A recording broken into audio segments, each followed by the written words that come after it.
welcome on back to another episode of the BoomBastiCAST, and we're giving you a little early Christmas treat up in here. You know what I mean? For all y'all out there that need a little positivity, some hopefulness in your life. We're talking about one of the most hopeful, positive Christmas movies of all time, but not just that film. Okay, not just It's a Wonderful Life, because it is. Don't get us wrong, it is a wonderful life. It's all a Rio Grande life, you know what I mean? And all these other beautiful lives around us, you know what I mean? But yeah, we're definitely privileged and honored today to have a true Hollywood icon, you know what I mean? Someone who played a character that I think everybody has been influenced by around the holiday season. Zuzu, you know what I mean? The great Karolyn Grimes, okay, aka Zuzu from It's a Wonderful Life, you know what I mean? And a whole bunch of other things. We welcome her to the show today to talk about her career, and this is a lot of fun. You know, we're doing a little deep dive into an era of film that we don't usually get a chance to talk about. So we're very blessed to be able to have her on the show and talk to her about this today. We're going to hear about some really cool folks, some Jimmy Stewart, some John Wayne, some John Ford, some Frank Capra, you know what I mean? Some really cool stuff. You might even see a little emotional. You might even see a little emotion in this episode because we talk about some beautiful things, you know what I mean? And hell yeah, I can't wait to do it. And we're going to pop in a moment. And ladies and gentlemen, welcome to the show for the first time, the great Karolyn Grimes. Karolyn, welcome to the show. Well, thank you for having me. There's nobody else we would want more on this show. You know what I mean? We have film royalty presence today. I don't know about that, but she's an icon. Yeah.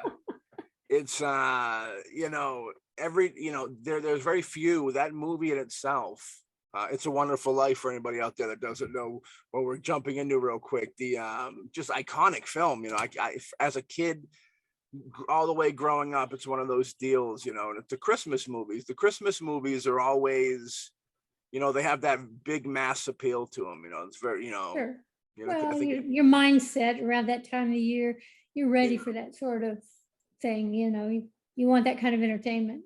It's like flowers on Valentine's Day. That's right. You know what I mean? Very nice. But I think It's a Wonderful Life goes a little deeper than that. Yeah. No, it does. It definitely does. You know what I mean? We'll catch up with It's a Wonderful Life again a little later in the show, but we always like to start, you know, where it all started. So like, I know that you got into it really young, like 5 or 6, I think, right? 4. 4, yeah. Mm-hmm. So how'd you kind of get introduced to the entertainment world? Well, I lived in Hollywood, and we're talking about the 40s, you know, way back. And really, that was the entire industry in Hollywood. Everybody worked for the movie industry. So everybody was involved in some way or another. And I was an only child, and my mom was a stage mom. And so she gave me every lesson possible: piano, violin, singing, dancing, all kinds of lessons, even accents and so forth. And so she took me to see an agent, and her name was Lola Moore. And she had quite a stable. It was all children, and it was all in Hollywood. And she was probably the main agent out there. So they'd come to her and they'd say, "We want a blonde girl for this blah, blah, with freckles on her face," or something, you know. And so she'd go through her stable and find somebody. Then she'd send them on an interview, and they'd go. It wasn't like auditions in those days. It was an interview. You walked into an office and you were one-on-one with the casting director. And that's how you got a part, was like that. So when I went to audition or to interview for It's a Wonderful Life, I walked into that room and Frank Capra was in there. Nice. He handpicked everybody in that whole film, even the extras, he handpicked. So he was in there to interview, and that's how I got that part. But that's kind of how it worked, and everybody all the kids were kind of in the industry one way or the other, so it wasn't a big deal. Yeah. What do you remember having a first impression of Frank Capra? I mean, he's an iconic filmmaker. No, I don't really remember too much about him. He liked to get down on his knees and look at you eye level as a child to get what he wanted to get out of you. Yeah. And he did that, but he was just a nice guy. And I remember he asked me what I'd act like if my dog had just died and I lost my dog, and how would I look and how would I talk, how would I perform like that? Of course, I went into the spin and so I got the part. Yeah, the sign of a great director is that communication thing. You know what I mean? You can Oh, be yeah. able to communicate with any age, you know what I mean, and be able to get the vibe out to them of what you want to do. You know what I mean? Very Well, that was another reason he shot a tremendous amount of film footage, because we did it over and over and over again each scene. And then, of course, he edited it, and he got what he wanted that way. Yeah. I think the more hands-on you are as a director or filmmaker, I think that's the more your vision it is. The editing is so heavy. It's so important that you could, the vision could be lost in the editing room if the director is not really in there. Yeah, that's true. It's when people bring up child actors and stuff, it's kind of, it's known to be kind of a crazy life. You know what I mean? I think you turned out pretty well. I heard that's because I got out of Hollywood. That's probably what it is. I remember I heard an interview with Corey Feldman recently where he was talking about Corey Haim, some 80s actors, and he said he thinks the reason why Corey Haim kind of got caught up in like the pitfalls of it all is because he didn't have family that was in the business. He said that's extremely important to have family in the business so they can kind of tell you, well, you're having a really rough time now, but it'll be better tomorrow or whatever. And there's really nobody there, which I thought was pretty interesting take on it, because it makes sense. Because if you're in the business, you know that, okay, you might have a slump now, but don't bury yourself in drugs and stuff, because it ain't the end of the world. You know what I mean? And he Sure. says he said that's a big part of it, which I always thought was real interesting. Did you see anything like that in your time? Like how people that were more connected beforehand into it kind of were a little bit more guided better than people that kind of just, or was it even something you couldn't really just come into unless you knew somebody back in the... I never saw anything like that. I don't think it really mattered because, I was before Corey. Of course, So times were different. Of course, yeah. And it was during the war when all of this, when I started working, the war was going on. So the mindset of the people was different, and that really didn't apply as far as relatives in the business. Maybe later on down the years that might have made a difference, but during the war, that was probably 7 years of some before and after stuff that really didn't apply to normal times. Yeah, for sure. And entertainment's blown up so much recently. I think there's way more people attempting now. You know what I mean? Oh yeah, I think so too. Mm-hmm. Which is huge. That's a big part of it. You know what I mean? Alexander, we're gonna start off from the first film. I know you had a question. The first film I saw was The Night with You, 1945. I noticed that Buster Keaton was part of the cast. Did you have a chance to meet him or talk to him? Or? Yes. I can remember my mom talking to my dad. I heard him talking about it. They said that he was drunk. Of course, I'm a little girl. I hear that, and I'm like, oh boy, wow. Yeah. But he was nice. He was very nice. He played a soda fountain jerk guy in there, and it was a fun movie to do. And I loved being in Susanna York's arms when she was singing a lullaby to me. It was just, I'll never forget it. And most of the time the stars have bad breath. She didn't. She was very See, nice. that's very Plus all of them smoked, you know. Of course, yeah, it was very common. A little drinking, I mean, the drinking back in the day wasn't that big of a deal either. It was more like, oh well, it just is what it is. Where nowadays, if somebody was drunk on set, might be more of an issue. I feel. Yeah, that's true. But it was more common deal, which I get down with. You know what I mean? You Yeah. gotta be careful. You gotta be safe. You gotta be safe. There's no room for that on the sets. You know what I mean? no carousing on the sets. Not on Matt's sets. He has a strict no drinking policy. So, That's why I'm cold sober right now. Otherwise, yeah. I'd be drunk right now. Well, I saw a lot of them have flasks they'd pull out down again over the years. Yeah, it's fun. You'll hear, you know, as far back as maybe like even like the mid 90s is when it really, I guess, was starting to become not so glamorized or accepted, if you will, because even the 80s, you know, Robert Shaw, like on the set of Jaws and stuff, you know, they'd find him all done up and stuff. Yeah. We had who'd we have on the show, Alexander? I'm telling the, oh no, it wasn't this show. It was we did another one of the shows we had on Anthony Perkins from Psycho. I was directing one of the Psycho movies, and the makeup artist went in there to go get him, and he was standing in a room and he was on acid, and he was just like out of his mind, fried out, and he was like, Oh and it's my like, God. wow. Yeah, it's like it's like that's an intense drug to be doing in general, let alone when you're supposed to be working. You know what I mean? Wow. But the skies were not only blue skies, but they were, you know, purple and pink skies that day for him. But blue skies, let's pop into some blue skies. Yeah, Bing Crosby was my father in that. I've had a lot of famous fathers. Hell yeah.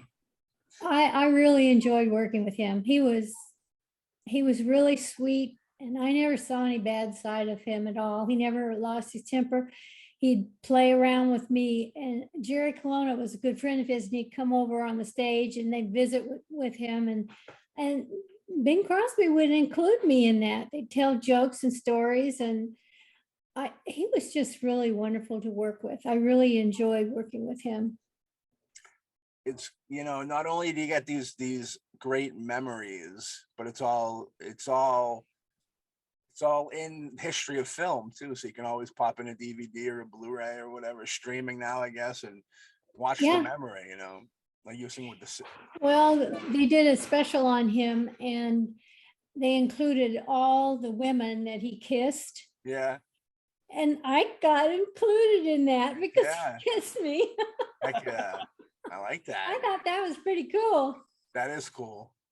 That's, you know, that's a special group right there for sure. Yeah. And you got Fred Astaire was in there as well. Classic. You know, that was his the very classic song, Doing the Ritz. Yeah. You know, that was from that movie. That's where the scene. That's where the scene. Really? That was really a very famous song and segment that went on forever. Still does. Oh yeah. Putting on the Ritz, you know. Classic. The tap dancing he was, and with a cane and all this sort of thing. There's a group from the 80s called Taco, I believe, that did a version of Put It on the Ritz. It's the greatest. Really? Oh, I love it. It's like, it's so wild and zany. It's like the music, there's like weird instruments in it. It doesn't take itself seriously. It's like a weird party. It's like a weird party. They upped it into like a more of a clubby. It's fun. I'll send you a link to it, actually. You know. All right. So we'll jump to a little bit. It's a Wonderful Life, you know, because I think that It's a Wonderful Life to change things a little bit, I'd say, eh? You know what I mean? Became a different world. Just that was just another movie, another job. No, there wasn't anything special about it. It was just, I enjoyed working with the other kids on the set. That was a lot of fun. And it wasn't anything special. That was the thing that really surprised everyone, because it was just another movie. And if they had if they had renewed the copyright and it wouldn't have gone into public domain, I don't know that anybody would have ever seen that film.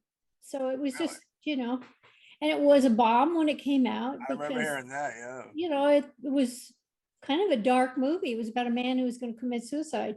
And this was just right after the war. People had a mindset where they wanted to be entertained and laugh. And the movie that won the Academy Award that year was The Best Years of Our Life. Yeah. And that was about soldiers coming back and adjusting to civilian life. And quite frankly, that's where the mindset of the people was at that time. So It's a Wonderful Life was not popular, and it didn't. There's some other reasons too. It wasn't released until December the 20th, which is too late for a Christmas movie. Right. It just was bizarre. And the studio had decided they were going to have, this is RKO, going to have Sinbad the Sailor be the Christmas movie, but it wasn't ready. So they had to come down and they asked Capra, they told him, he said, you got to get your movie ready right now. It's going to be the Christmas movie, get it done and out. Well, he quickly edited it and got it, in the process of all that, there's some really rough editing in that movie. If you really look closely, there was some stuff that wasn't quite perfect, let's say. It's beautifully shot though. Yes. I love how it's shot, you know what I mean? The full face on really takes up the whole screen and that kind of stuff. That was new, those were different techniques, and Capra, he was wonderful with that. I think he influenced Sergio Leone with that a little bit when he kind of did his Westerns a little later. It's what we're gonna say, the fact that it failed was, kind of at first, you hear that with a lot of things like Seinfeld and stuff like that. Like if they didn't stick it out, Seinfeld never would have really picked up. But it's interesting, there's a lot of films that kind of did that deal. And to go back to the war thing, and the kind of the grim nature of, under the surface of It's a Wonderful Life, you noticed a lot of that when you're in wartime. It reflects the cinema, really dark and stuff like that. And Jimmy Stewart is like, he mainly known for kind of like his comedic type stuff, but whenever he dipped into the dramatic, he was really incredible at it. You know what I mean? He really was. I had a problem with his Western movies, but I could never really see him fit into that slot. But a lot of people loved him in Westerns, but I had a little problem with that. He had that cadence, that draw, or what, I don't know what you would call that, with his accent, or nobody else has it, but it's great. You know what I mean? Yes, I know. It was a one of a kind. It really was. Yeah, tragic. It's a Wonderful Life has kind of like a, I feel like it always hints of like a Christmas Carol in it, kind of with the. It does. You know what I mean? Definitely. Of course, with the screw, like almost. Mr. Potter and the grumpy old thing, I can see that very definitely. It's one of those, I mean, you could take the holidays out of it, you know what I mean? It's just like an appreciate life type film. That's right. That's the beauty, I think the beauty of it. And then you wrap it up in the Christmas wrapping and it's even better, especially around that time of year, you know what I mean? When people are trying to be thankful for what they have and such, That's right. And Jimmy Stewart had a way of being close to people. He could be just another guy. He wasn't a star, he was just another guy, and he had a way of kind of communicating with just normal people, and he was just a great guy. I mean, he told me a story once when he was in the Boy Scouts. He went to camp, and when he came home, he found out his dog was dead. The neighbor's dog had killed his dog. And he was so upset. He was so mad. He just couldn't face it. It was just too much for him, So over a few days, he would get up in a tree and he'd watch that dog, and he just made up his mind he's going to kill that dog. Yeah. So he was thinking about how he'd do it and where he'd do it and everything. And his dad, I think, was a great guy, and he sort of saw that coming. So he told Jimmy to come down to his store, and his store was right down the hill from their house, his hardware store. And so he came down, he called Jimmy to come down. He came down, he said, "Come here, son." And he took him back into the back room. And there was that dog tied up back there. Wow. And his dad handed him a gun, and he said, "Okay, take care of it. You can do it right here, right now." And of course, he couldn't do it. Do it, yeah. And it was a great lesson for him. He said that he really realized that, he didn't have the right to take that dog's life. Even over revenge. That's a big lesson. Yeah, That's a it big wasn't lesson. that big a deal, I had So he was- goosebumps. That was yeah.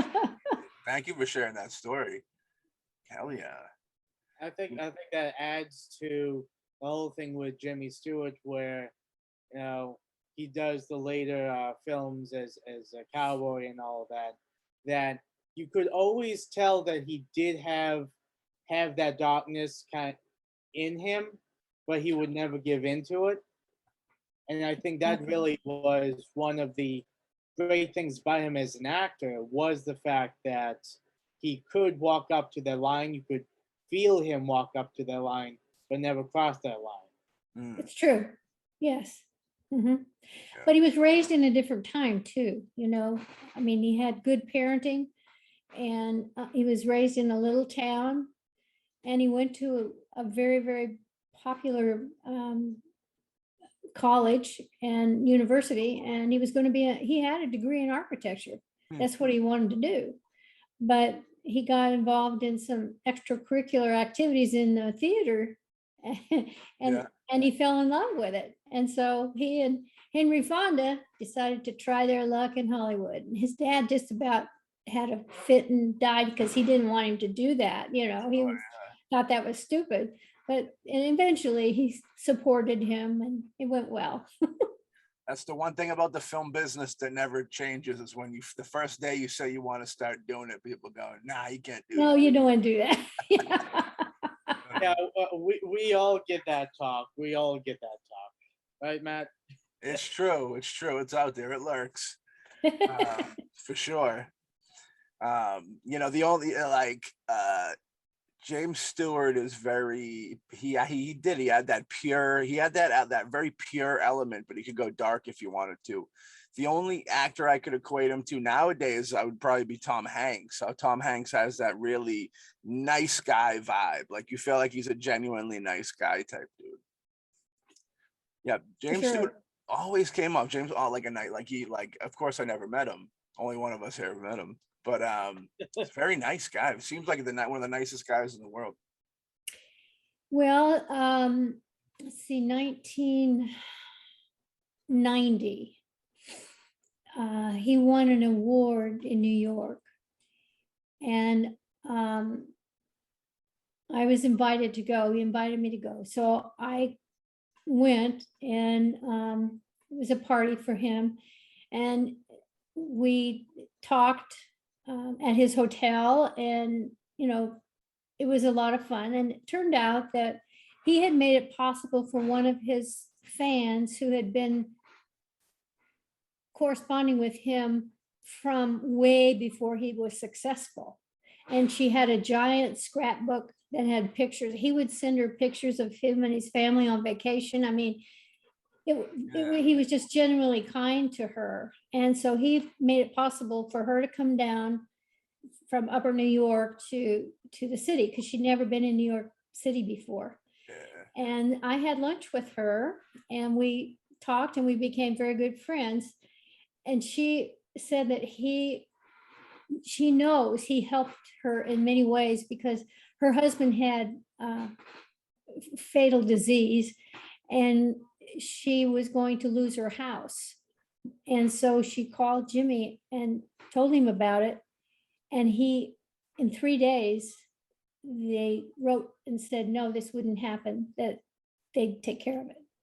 So because he was a vet, so it was just, he was just a wonderful man. And this woman, she eventually, uh, she got older, a couple years later, and he had her come out. She went out to San Francisco to visit her daughter, and he made it possible for her to fly down to Los Angeles and visit him in his rose garden. I mean, she was the fan that had been there for his whole career.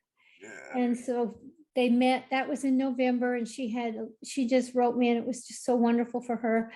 And in January, she died of breast cancer. So, I mean, he did wonderful things like that that no one would ever know about, because, you know, he wouldn't want the public to know those kinds of things were happening. But he was just a good, decent man, and he did things for his fellow man that no one ever knows about. Those are the best ones, you know what I Yes, mean? When yeah. they're not looking for recognition. No, he was not into himself at all.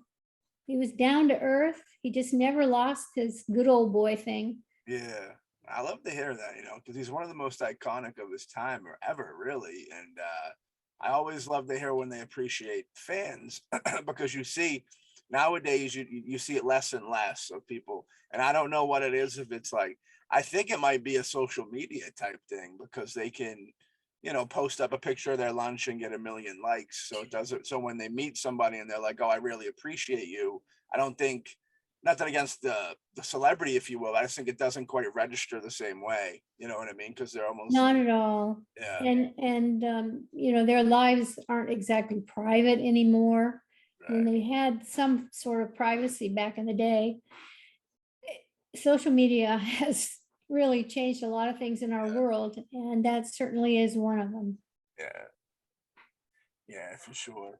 I'm always fascinated by these iconic films and how they never, the people making it, like, they never feel like they're making the masterpiece while they're making it. You know what I mean? And then it just becomes this huge entity after the Well, fact. who knows? Who would know? Who could predict?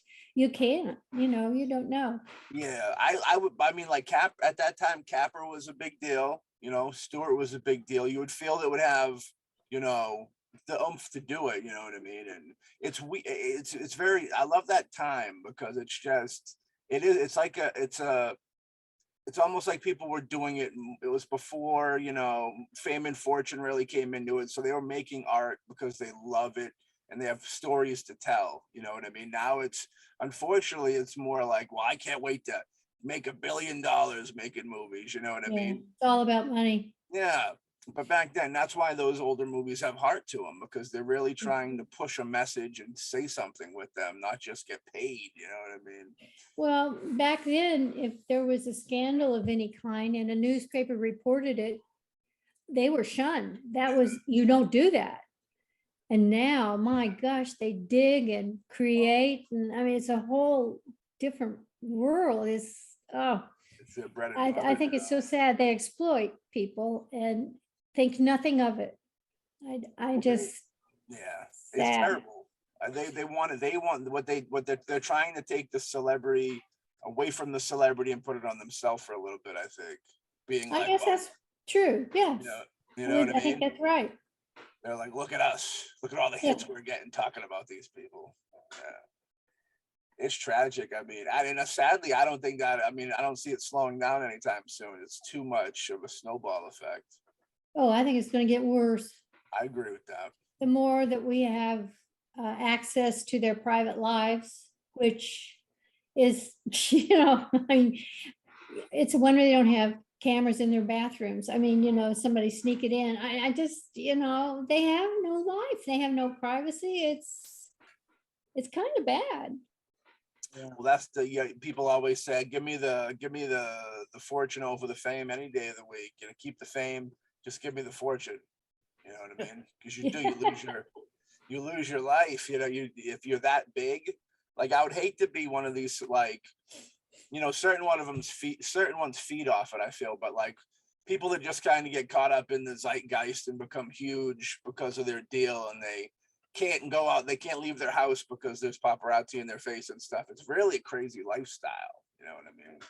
Yep, it is. I mean, they have to kind of stay inside and not be out there and in a normal life. They can't do it. I mean, you go to Starbucks, my God, you're in 10 different magazines or 10 different newspapers. I mean, you have no privacy whatsoever. Yeah. And that's just really too bad. It is. It's a weird vibe. It's definitely a weird vibe, you know what I mean?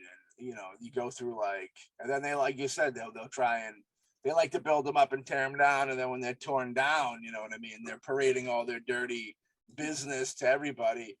It's it's almost like when they say people make a deal with the devil. It kind of is, because it's like, I want to be rich and famous, and then they get it and they're like, oh no. Yeah. You can't. The only way to escape it is escaping into a realm of used to be rich and famous, which is even worse because you're still in the spotlight, and now they're just giving you hard times for no longer being that. You know what I mean? It's kind of a really ugly deal. But let's talk about beautiful things. We're gonna hop back into the career.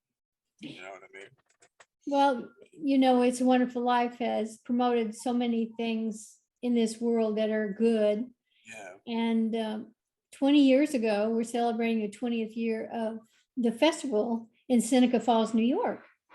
Yeah. It's a Wonderful Life festival, and it's fabulous. It's in Seneca Falls. It's so much like It's a Wonderful Life, and I'm pretty sure that Capra came through there and got a haircut, and he saw the bridge and the town, because the names of the streets are all it's all kind of the same thing. And so I celebrate that every year. And then in 2010, we started a museum, and It's a Wonderful Life museum in Seneca Falls.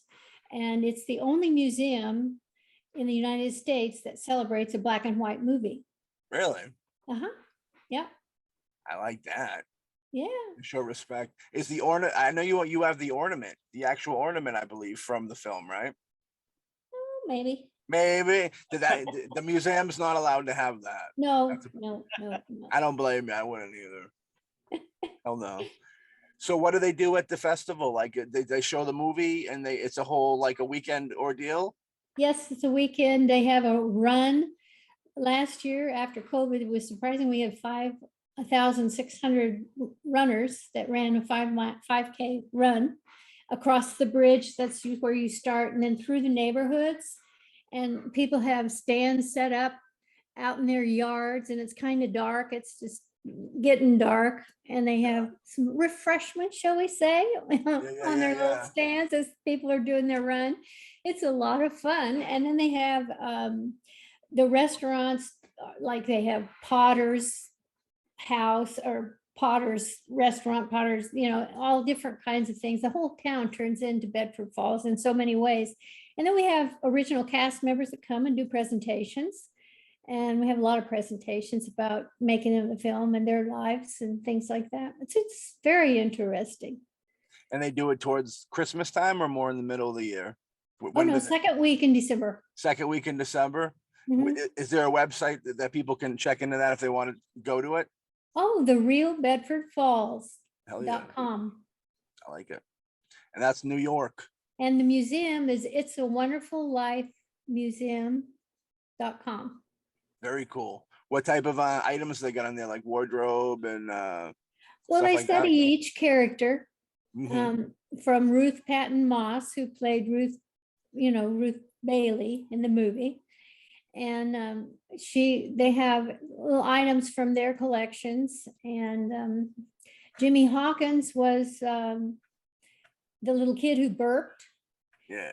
And he was quite successful back in the day. And he was a singer and played the guitar, and he did tours in Vietnam. And, they've got his guitar and his uniform and all kinds of things. They have so many wonderful things that it's a lot of original stuff from Capra. Yeah. And it's a great place to come and relive some of the messages of the film. Yeah. Now, it's been spoofed and referenced and all types of things throughout just since it's been made. Do you have any favorite like references in a film or a TV show that you've seen, or anything kind of relating to it, maybe spoofing on it? Like I happen to like Married with Children did It's a Wonderful Life back in the 90s, which I really appreciated. Anything like that you got into? You remember, what was his name?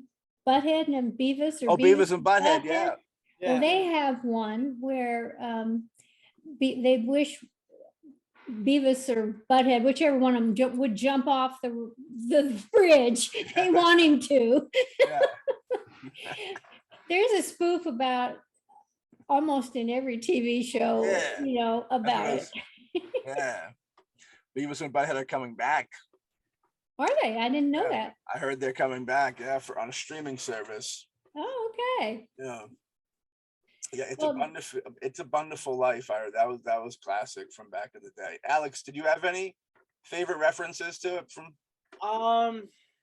None that I can really think. I mean, I've always enjoyed It's a Wonderful Life. I always liked the meaning and just delving with the fact that, because I mean, I know a lot of people that have suffered with depression and all that, including myself.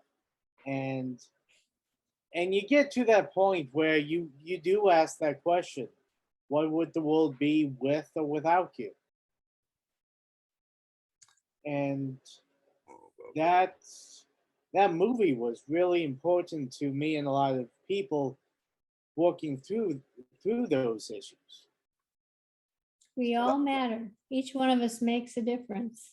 Alex, but there's also, you remember Saturday Night Live? Yeah, they did a spoof on it, and they beat Mr. Potter with a bat. Remember? Yeah. Yeah, I remember that. That's a good one. Yeah. Yeah. It's a very positive film. Much love. I do want to ask you, because you also was in another Christmas movie that I don't think got enough credit for when it came out, which was The Bishop's Wife. Mm-hmm. I always liked that one. I don't know why it never got to the point of a lot of other classics. But I mean, I was a big Cary Grant fan, big David Niven fan, and I just love that movie. And you were great as the daughter, and your scenes with Cary Grant as Dudley, I thought was some of the cutest and most moving scenes. I just loved it. Well, that was Henry Coster. He was the director. Yeah. And when they first started making that film, when they started filming it, it was a different director. And he had the parts reversed. David Niven was the angel and Cary Grant was the minister. Yeah. And so the studio head came down and checked things out, and he didn't like the way it was going at all. So he fired the director and hired another guy. Oh. And that was Henry Coster. And he changed the characters around, made Cary Grant the angel. And so there was kind of some resentment between the three of those people while I was on the set. Uh-oh. Yeah, there was. So anyway, they did it, and it worked just really well. And Henry Coster would lay down on the floor and show us what he wanted us to do when we were sitting there on the floor. And he was telling me the David Goliath story. He was just a wonderful director. And one of the things that I always remember is he married an old horror star. Her name was Peggy Moran, and she was beautiful, but she was in horror movies, and just a beautiful woman. And he had a bust made of her, and he loved her very much. And that bust is in every single movie he ever made. And it's in The Bishop's Wife. Ah, nice. I gotta check that out again. I know he directed Harvey, which I'm a big fan of, with Jimmy Stewart. Yes. Yeah, Coster did. He was a hands-on director, just like Capra. Really good. I dig that. I think that a lot of those directors they were more into it because they had a story to tell. You know what I mean? For sure. I got to do Westerns too, Oh yeah, Rio Grande. They were actually my favorites. Yeah. Yeah. Oh, that's what I was going to ask for before we pop into the Western. we enjoy horror films over here, and we know that, you know, even like in the 80s, nobody really respected horror, and it was kind of like the bastard child of the film business. What was it like back in that era with horror films? Because I know that you said you were kind of like, well, she was a horror actress. So Yeah. what was kind of like the vibe back then? Well, that was like a secondary actress, you know what I mean? Yeah. It was a secondary, you know, there was, because it was, Yeah. you know, they're schlocky, those films. They're kind of, Right. and Yeah. so, you know, that was kind of the reputation of those films. But then, you know, they started getting better, like, you know, the pod people, you know, all those Yeah. things that they started having major stars and they started being a lot better. But now there's just a regular cult, you know, for all those movies and things. So I don't know. I happen to get a partner that loves those old horror flicks. And so we got to be friends with a lot of people, like the creature from the Black Lagoon, Ben Chapman and stuff like that. He used to send us Christmas cards, and we got to know so many of those folks that they had fun making those movies, and it was great. But they were schlocky. Schlocky's fun, you know what I mean? Yeah, it is. Now, you said that your favorite type of film to make is a Western. Is it because you really kind of get to go into a make-believe world? You're not just kind of going into the character, but it's the whole world around you. Oh, absolutely. You know, I've been chased by Indians on horses, riding in a covered wagon. I've been on stagecoaches where men get shot and killed. Yeah, I mean, it was the greatest time ever. It was so much fun. I loved it. Were you ever afraid of the horses? A little. Yeah. Yeah. Yeah. They can get wild, you know, they get a mind of their own. They do. I've had horses and I've fallen off a few times. Yeah. Well, thank goodness you weren't hurt. Nope. I think Christopher Reeve, unfortunately, Superman himself, man, falling off the horse. That's what got him. Yeah. You know, I always heard rumor that back in the day, you don't have to answer this if you don't want to. I always heard back in the day they were a little less than kind to some of the animals, like horses on set. You ever see anything like that or not so much? I never saw anything like that. Right, cool. But I know they weren't very safety conscious. Yeah. You know, they took a lot of risks with kids and stuff. Like, you know, I mean, we're riding on the desert in a covered wagon. Nobody ties us in or does anything. You know, you just bounce around. You can bounce out.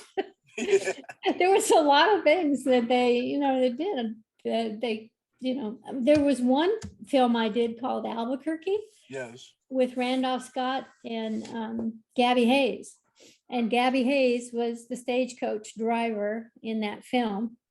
And he wouldn't even do the riding on the stagecoach. Nope, he had a stunt double that did it because he thought it was so dangerous. So he went to the director and said, you know, you're taking a chance with that little kid's life because, you know, she could pop right out of that stagecoach. She's in I was sitting next to the driver and he thought I should be tied down or fastened in some way, but they wouldn't do it. So I had a blast. It was so much fun.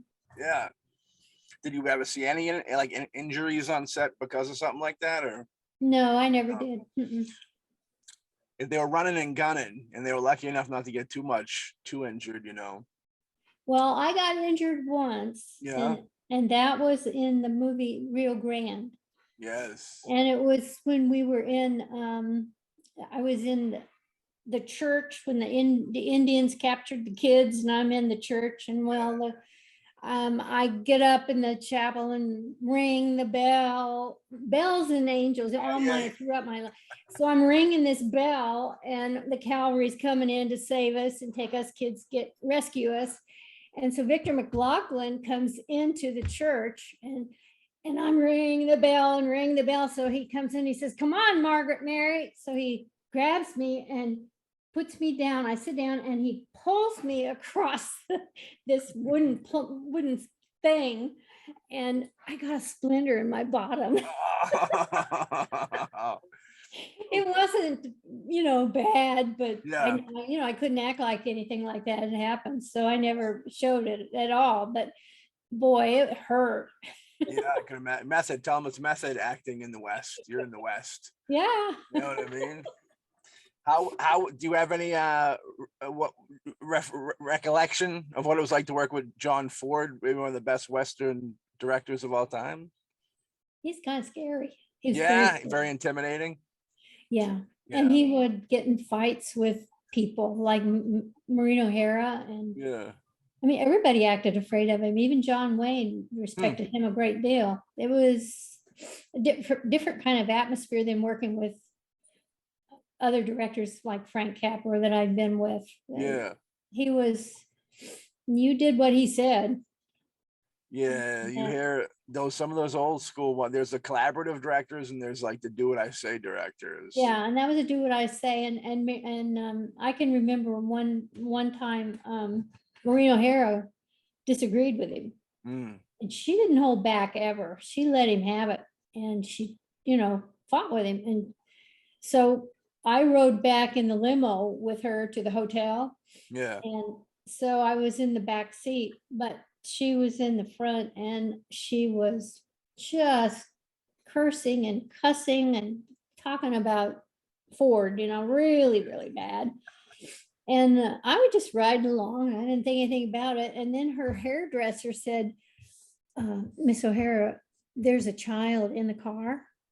So then, my ears like, oh boy, what did I miss? And that didn't stop her at all. She kept right on cursing. She thought, she was furious with Ford. She's gotta grieve. You gotta let it out. That was fun. When he'd fight with like the male actors, would he ever get would ever come to close blows? Because everybody would be very passionate, you would feel, No, I never saw anybody like that. No. Yeah, that's good.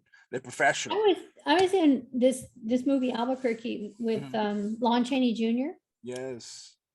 And I was fascinated because he was the Wolf Man. Yeah. Oh wow. And so I, made friends with him. He was very, very nice. Yeah. And he took time to be with me and everything. I mean, you wouldn't think that would happen, but he did. He was a very nice guy. And the reason I liked him, we started off from the very beginning, was because he said, I think you're ugly. And I said, why do you think that? And he said, because you have freckles. And of course, I felt like freckles were the ugliest thing in the world. So I liked him right away because he told the truth. Yeah. He was so nice.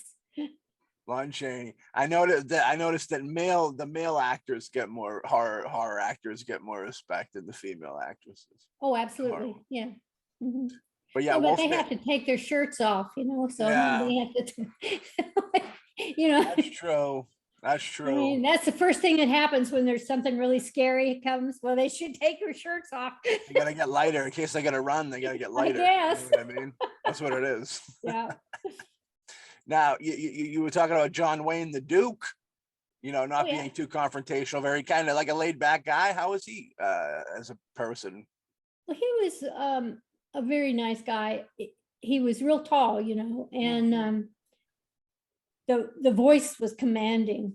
Yeah. And he was he didn't really have a lot to do with most of the people. He just kind of stayed with John Ford, and they did their own thing. But when we were doing Rio Grande, and we were in Moab, Utah, and the Korean conflict broke out while we were there, and the government commandeered a lot of airplanes. So it was kind of difficult for us to get supplies shipped in. But my birthday was the 4th of July, and I turned 10, and he managed to get some fireworks there, and he got $300 worth of fireworks shipped there, and he had a big cake made, and we went out to the Colorado River Bluffs, and then it was happy birthday, little Miss Karolyn. Yeah, it was great. I'm happy to hear all these guys are cool. Oh, they were. There wasn't a bad one in the lot. I mean, I was told to stay away from certain actors, and I did. That's the beginning of the movie. I mean, when you're doing the movie, they give you a heads up right in the beginning. There's some people who didn't like children or didn't want to be bothered with children. Right. You think it So was you like know who you can mess around with and who you can't. you think it was like a method thing, like they got into character and didn't want to talk to people, or just they They didn't didn't like like the idea? kids. They just They didn't didn't like like it. kids. Yeah. They didn't like Well, kids. that's unfortunate. I wonder But if I think women were especially threatened by children because they're scene stealers. that's true. And back in that day, the women had a really hard time being the lead on the box office Yeah. against the man. It was a different time. Hmm. So they really concentrated on what they were doing, and they didn't want to have to be, distracted in any way. Yeah. So you said John Wayne and John Ford worked well. They kept together and they worked well. Those two didn't really clash that much, or They clashed, but oh, they not did. much. I think that John Wayne respected him, Yeah. and it was kind of a relationship like that. I could see that. I think if you respect somebody, you'll almost ignore the difficulties of dealing with them if you Yeah. think that the overall outcome is going to be like a masterpiece. Hmm. You know what I mean? Heavyweight. I know John Wayne and Jimmy Stewart, both very tall men. You know what I mean? You But like working with them. John tall Wayne was bulky as well. Yeah. He had muscle. men. Mhm. Jimmy was a skeleton, Yeah, which made him even look taller. He was 6'4". that's true. Yeah, that is true. The Duke, man. The Duke. I'm going to do a show in Memphis next week with his son Patrick Okay. and Claude Jarman Jr., who was in that movie. He was also Really? in The Dearling as a child. And so I'm looking forward to doing that show next week, autograph show. I dig that. I mean, yeah. Well, the autograph show, we talk to a lot of folks that do the cons and stuff like that now, and it's like none of them. They always go, "I never knew this film had such an audience." Did you have that vibe, or you on certain No. things? No, I knew. Yeah, I was gonna say, yeah, certain things you know. Because I used to get fan mail. Of You know, course, yeah. in the olden days. Yeah. Yeah, they don't do that anymore because you've got the computer and so forth. But I used to get handwritten letters about the movies, and I'm not surprised at all. Yeah. Yeah, it's a good deal. It's I love doing Chiller. That's my favorite, probably one of all. Chiller Yeah, with I all love those that horror one. people. I love it. We go to conventions all the time. Well, it's been a little bit since the pandemic, but they're starting to start up again. Yeah, they are. Yeah. I'm going to be in Williamsburg in November, which is a really good one. But they're nostalgic ones, which is more my forte. Yeah. But Chiller is great because the people that love horror flicks, they Yeah. like It's a Wonderful Life. Of course. Well, they're sad. They because they're do. depressed. I don't know what the connection is, but We're all I guess depressed. they respect that movie or something. But it's just a part of Christmas, so everybody loves it, I think everybody that enjoys horror, there's a little bit of underdog in them. I think there's a lot of underdog elements that come with it, personality wise. That why they like horror, because it's almost like getting revenge for wrongdoings without having to do it themselves. So I think that and then it's it's a hopeful, It's a Wonderful Life is definitely a character, like we said, kind of starts in a dark place. Yeah. And I think that everybody kind of wants that at the end of the day, is they want to end up, on top and in the happy zone. You know what I mean? Mm-hmm. I mean, it gives you hope. Yeah. Mm-hmm. Oh, for sure. I think that's a great thing, and also I think that horror fans enjoy good acting. Yeah. And so I think that's another reason that they support the film. I think so, because there's different, to go into the horror thing real quick. I mean, like it's well executed. I mean, the acting's more there now. Back in the day, it was a little more, it was just stuff like that. But even some of them are really good. And but yeah, I think they can, it's like with comedy, you know, people go, comedy looks easy when you see it on screen. You go, oh, okay, that was good. But actually getting the science and the vibe of it to actually make it funny when you see it multiple times, that's where the magic is. So, but you people don't really chime into that. But I think the same things with horror, where like they can, when they're scared, and you can kind of catch that whole terror vibe from them and worry, and the acting's there, you know what I mean? It is. Yeah. Are they gonna be rebooting It's a Wonderful Life anytime soon? What? They gonna do a reboot, like a big remake? I'm Oh, surprised no. there hasn't Oh, been no, a big no, no, no, remake. no, no. Uh, You can never, ever replace that film. You can never, ever do that. I do believe that there's a possibility for a sequel. Did I see something like that on IMDb, a possible sequel? Yeah, Okay. there's some thoughts about it. Fellow in Tennessee is working on it, but Yeah. I don't know if it'll happen, but it's, hey, it's after It's a Wonderful Life. It's the rest of the story. You said it fell into public domain?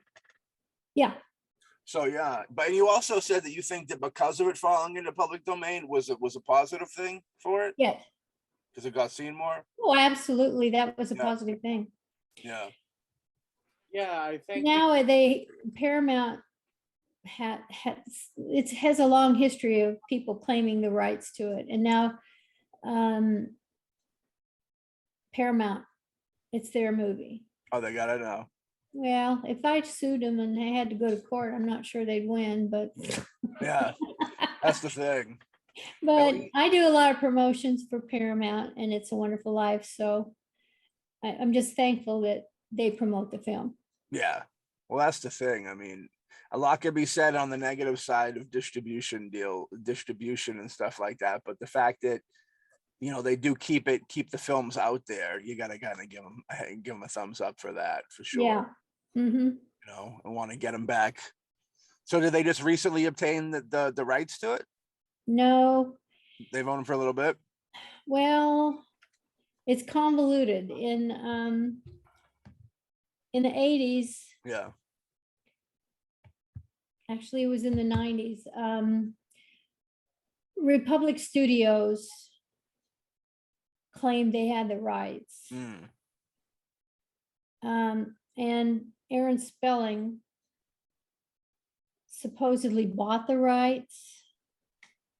It's all convoluted. There's nothing real about it. And Right. even Frank Capra Jr., I talked to him in the 90s and I said, who has it? And he said, we really don't know. He said, and at that time there was a company called Lionsgate that Yeah. said they had it. And so, it just kind of went from one thing to another, and eventually Paramount got it.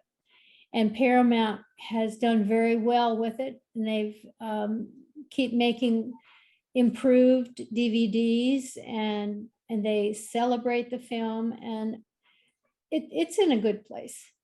For sure. Paramount's one of those big movie houses. You're definitely Yeah. better off with them over, I like Lionsgate films, but Paramount can definitely do a lot more for the film, for sure. Mhm. You Yeah. know what I mean? They gotta put it back on TV more. I want to see some 24-hour marathons.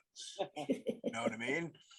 Well, I mean, when it went into public domain, that's I think where it got its big bump was the 24-hour marathons, because it was in public domain, so the TV stations didn't have to pay for the rights, and they wanted something Christmas related to, go in for that block. So, I mean, that was the thing I think that really became and made It's a Wonderful Life.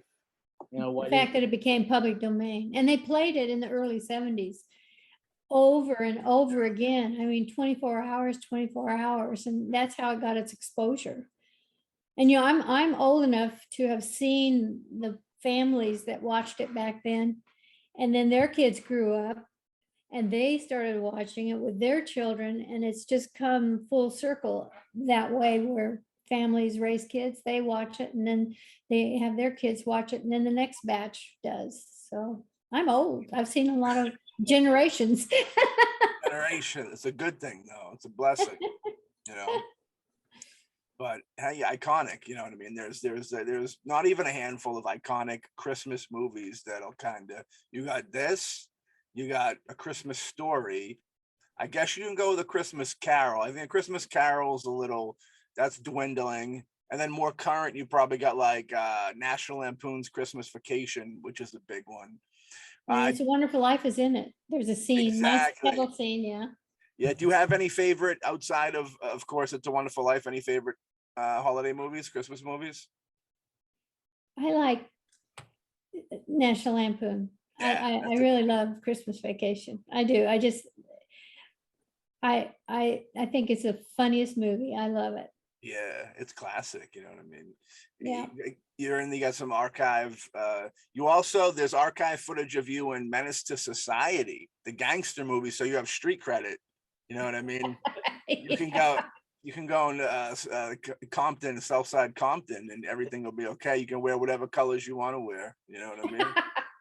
Yeah. Well, Caroline, this was a fantastic deal. You know what I mean? We really appreciate you coming on. This was a lot of fun. Great. I'm glad you enjoyed it. I did too. We love hearing that. You know, we'd love to have you on again sometime. You know what I mean? Now that you're a pal, you know what I mean? You're always welcome back on. We do a holiday special. Maybe we'll get you on some Christmas special. You know? Yeah. Maybe. Who knows? You know what I mean? I'm the Christmas kid. That's true. That is true. Well, can we hear the every time a bell rings, an angel gets his wings? Sure. Daddy, teacher says every time a bell rings, an angel gets his wings. Fantastic. And we're all getting our wings in a beautiful way today. Now we all got our wings. Bells are ringing. You got it. Well, thank you again. We appreciate Thank it. you. I'll talk to you soon. Have a great remainder of the Sunday. Thank you very much. Thank you. Mhm. All right. Talk soon. Bye-bye. Bye. Bye. All right, folks. That was fantastical. You know what I mean? That was a great talk. You know, I love taking a trip into the memory lane of Hollywood land like this. Like I said in the beginning, we don't really get an opportunity to kind of go deep into this. And me and the Hawkman love cinema from the beginning of cinema to the end of cinema. And, you know, we get a lot of 80s and 90s and upper folks on the show because we love that. But heck, we love 70s and 60s and 50s and 40s and 20s. Yeah. You know what I mean? Did I forget the 30s? We love the 30s. King Kong came to us in the 30s. A lot of good stuff came to us in the 30s. But that was great, man. Hawk, what'd you think of the interview? Well, I think the interview was great. And for me, the movies from the 30s to 40s are a big inspiration on me. I mean, when I was growing up, those were the movies my parents would watch, Yeah. and I fell in love with the entire wealth of film that came out during those times. And it's funny because I'd be talking to like people nowadays, and they tell me, "Oh, you do movies, you like movies. I'm a big fan too." And I'm Yeah. like, "Oh yeah, what's your favorite movie?" They're like, "Oh yeah, Transformers." And I'm like, "I have you seen anything from the 80s, 70s, 60s, 50s, 40s, 30s?" And they're like, "Why would I watch anything from there? Those are like old movies. I mean, I watch the current new stuff. The current new stuff is the best of cinema." And I'm like, "Dude, no. If you're going to, you know, love or really get into something, you gotta go into the history." And I mean, for Matt and I, we're independent filmmakers, which also means we don't have a lot of money to work on. And watching these older films is so good because it shows us what we can do with a story without the big CGI effects, without the big explosions. And there's so much stories, so much like heart touching stories that were done back then that a lot of people have either forgotten about or don't even know about, Yeah. because like, oh, they're black and white. You know, they don't have any kind of connection to how I'm dealing with today. And then you have to sit down with like a movie like It's a Wonderful Life. Hmm. It's still strong today. I mean, I can talk to kids that are like, oh yeah, I know It's a Wonderful Life. I watch it every Christmas. And it has touched so many people. And what it deals with the whole thing of depression and suicide, that is still so relevant today. Mm. And that's why It's a Wonderful Life is probably one, I think, one of the most powerful films that people from older yesteryears that people still watch today.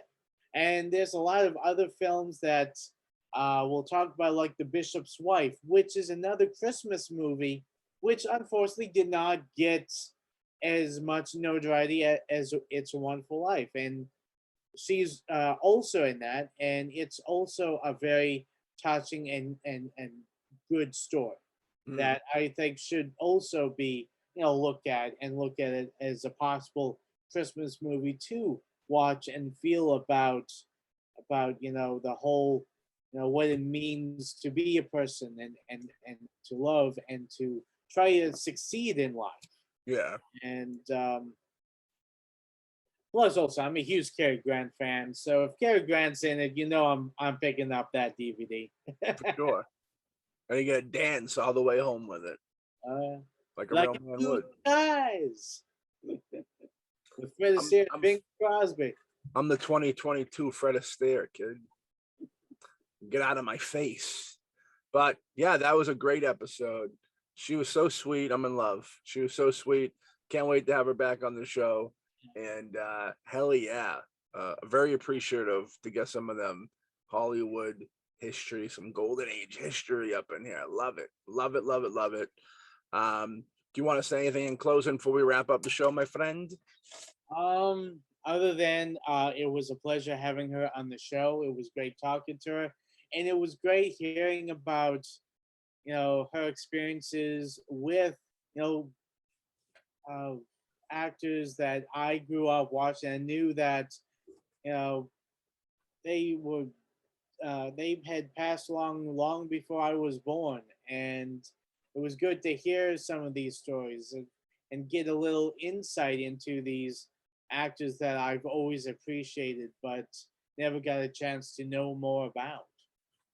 I agree. I mean, we often talk about some of our favorite parts of the episode, the shows, or hearing all these inside stories about folks and what it was like. And like I said, man, some Capra, some the Duke, you know what I mean? John Ford stories, you always knew John Ford, he ruled with an iron fist type deal, you know what I mean? He was from that era where it was do what I tell you to do, you know what I mean? Um, Less collaborative. Alexander Hawk would not perform well with a director like that, I don't think. He likes his collaborative. He likes to be able to collaborate as Well, hard I too. mean, I prefer the collab. I mean, I think that films come out better if everyone works together, and there's a give and take. You got to give your actors a little bit of a leeway. I mean, being the director, you definitely have a vision that you want to see, and I definitely support that. Yeah, Yeah, you gotta have a little bit of flexibility. Sometimes the actors can surprise you with something that you didn't think of that helped make the story even that much better. that's true. That is true. That's what I So keep on telling Matt. that's what he keeps telling me, at least. But what can you do? So, with that being said, we hope you enjoyed the show. Get out there, check out the website, go to that festival. I'm looking at that. That's New York. Maybe the BoomBastiCAST will make an appearance at that festival. Second week of December. Hell yeah. You know what I mean? Caroline will be in appearance. Other people from the show, from the movie, rather. If you dig the movie, go do it, man. Live life. Life's almost over. Pandemic's over. You're not getting any younger. Go do things you want to do. You know what I mean? That's just the way it is. We wish everybody long lives and live long and prosper. We'll catch you all in the next episode of the BoomBastic Cast. Peace. Peace. Every time a bell rings, a hawk gets his wings.